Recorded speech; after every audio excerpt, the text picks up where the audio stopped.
નમસ્કાર. આજે ટુંડા ગ્રામ પંચાયતના કહેવાતા જે સરપંચ અને ઉપસરપંચના પ્રતિનિધિની વાત કરું છું કે ટુંડા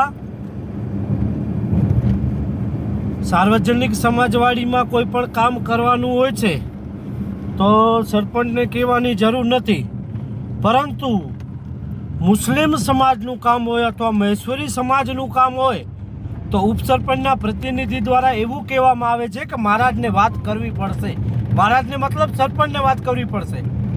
તો અમારું કહેવાનું એમ છે કે એક અને બીજાને ખોળની નીતિ આ ભ્રષ્ટ જે ચૂંટાયેલા પ્રતિનિધિઓ કે એમના પ્રતિનિધિઓ કે ચૂંટાયેલા સભ્યો શું કામ કરી રહ્યા છે?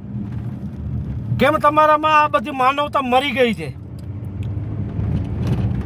હમણાં એક મુસ્લિમ સમાજનું નાનું એક કામ હતું તો ઉપસરપંચના પ્રતિનિધિને વાત કરવામાં આવી હતી. એ કીધું કે તમે મહારાજને વાત કરો. મહારાજ પંચાયતમાં બેસે છે, પંચાયતમાં બેસવાનો કોઈ વાર તારીખ નક્કી છે મહારાજની? જો મહારાજને કદાચ તબિયત બરાબર ન હોય તો એમને રજા ઉપર ઉતરવું જોઈએ અને એનું ચાર્જ ઉપસરપંચને અથવા જેને પણ આપવું હોય આપી શકે છે, બરાબર? પરંતુ આવું શું કામ કરવામાં આવે છે? મુસ્લિમ સમાજ અને મહેશ્વરી સમાજ માટે આ જાતિવાદ કેમ કરવામાં આવે છે?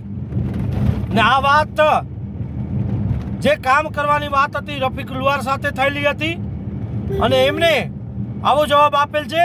તો આ પંચાયત કોઈના બાપની પેઢી નથી, બરાબર? ચોખ્ખું કહું છું, જેમને જે કરવું ને જ્યાં આવવું આવો છો.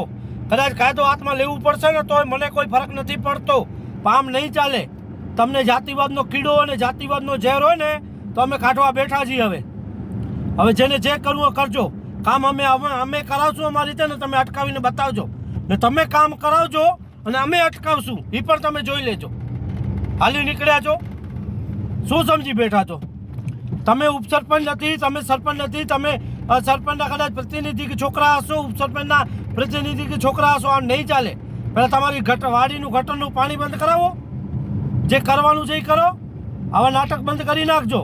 સરપંચે કહેવું પડશે, સરપંચ કે તમે કે ઉપસરપંચ પંચાયતમાં બેસો છો, ક્યારે બેસો છો? લોકોના પ્રશ્નો સાંભળવા આવો છો? હાલી નીકળ્યા છો?